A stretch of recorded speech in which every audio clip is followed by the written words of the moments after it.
Hello guys, இன்றைக்கி பார்த்தீங்கன்னா channel recommendation continuous. ஓகேங்களா? ஃபஸ்ட்டு பார்த்தீங்கன்னா வெங்கடேஷ் ராமகிருஷ்ணன் ஒருத்தர் வந்து டி நகர் ஹிஸ்ட்ரி இன் தமிழ்னு போடுங்க. யூடியூப்பில் அருமையாக ஒருத்தர் வந்து பேசுவார். வெங்கடேஷ் ராமகிருஷ்ணன் அவரோட பேர். பல அரிய தகவல்கள் ஒரு ஏரியா பற்றி நமக்கு தருவார். அவ்வளோ அருமையாக இருக்கும் அதை கேட்குறதுக்கு.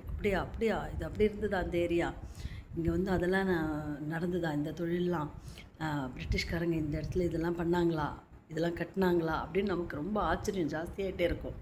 அந்த மாதிரி நான் வியந்த ஒரு சேனல் வந்து அந்த சேனல் கண்டிப்பாக பாருங்கள். ஒரு ஏரியா பேர் போட்டு நீங்கள் ஹிஸ்ட்ரி இன் தமிழ்னு போட்டால் போகிறோம்.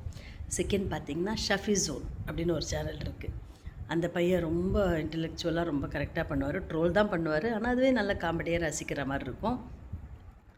பிக் பாஸ் ரிவ்யூவர் ஆக்சுவலி அவர். ஆனால் இப்போ வந்து மற்ற டைமில் ட்ரோல் பண்ணுவார். அது ரொம்ப ரசிக்கிற மாதிரி தான் இருக்கும், நீங்கள் பார்க்கலாம். தேர்டு வந்து சித் ஸ்ரீராம் சாங்ஸ் பாருங்கள்.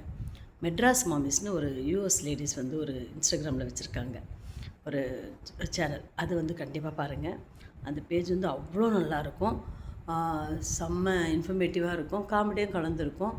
அங்கே இருக்க விஷயங்கள்லாம் நீங்கள் தெரிஞ்சுக்கலாம், அந்த மாதிரியா. ஓகேங்களா? ஃபுட் விலாக் வந்து நான் ரெக்கமெண்ட் பண்ண மாட்டேன். ஏன்னா ஃபுட் விலாக் வந்து எப்படி சொல்கிறது, அவ்வளோ ஒன்று ரிவ்யூலாம் உண்மையாக ஹானஸ்ட்டாக செய்கிறாங்களான்னா இல்லை. 10க்கு 8 வந்து போங்காக தான் இருக்கும். 2 தான் கொஞ்சம் நல்லாயிருக்கும். அப்படின்னும்போது அதை சொல்ல வேண்டிய அவசியம் இல்லை. நீங்களே போய்ட்டு அது நல்ல இடமா பார்த்து சாப்பிட்லாம். அடுத்து பார்த்திங்கன்னா லாஸ்ட்டாக ஒரு பாயிண்ட் சொல்கிறேன். யூடியூப் ஆகட்டும், யூடியூப் மட்டும்தான், இன்ஸ்டாகிராமும் தான் கொஞ்சம் அது ஆத்தென்டிக்காக இருக்கும். யூடியூப் வந்து நிறைய விஷயங்கள் சொல்கிறாங்க. மெடிக்கல் வைஸு, ஹெல்த் வைஸு, இந்த மாதிரி சமையல், எது ஒத்துக்கும் எது ஒத்துக்கூடாது, எது சாப்பிட்ணுன்னு நிறைய சொல்கிறாங்க. ஆனால் அதெல்லாம் நீங்கள் வந்து உங்கள் பாடிக்கு எது ஒத்துக்குமோ அனலைஸ் பண்ணி ஒரு முறை சாப்பிட்டு பார்த்து அந்த மாதிரி நீங்கள் ட்ரை பண்ணுமே தவிர அவங்க அப்படியே சொல்கிறது வேத வாக்காக எடுத்துகிட்டு ஃபாலோ பண்ணாதீங்க. பண்ணி பிரயோஜனமும் இல்லை. அது வந்து எல்லாமே வந்து நம்ப வேண்டிய அவசியம் இல்லை. சரிங்களா?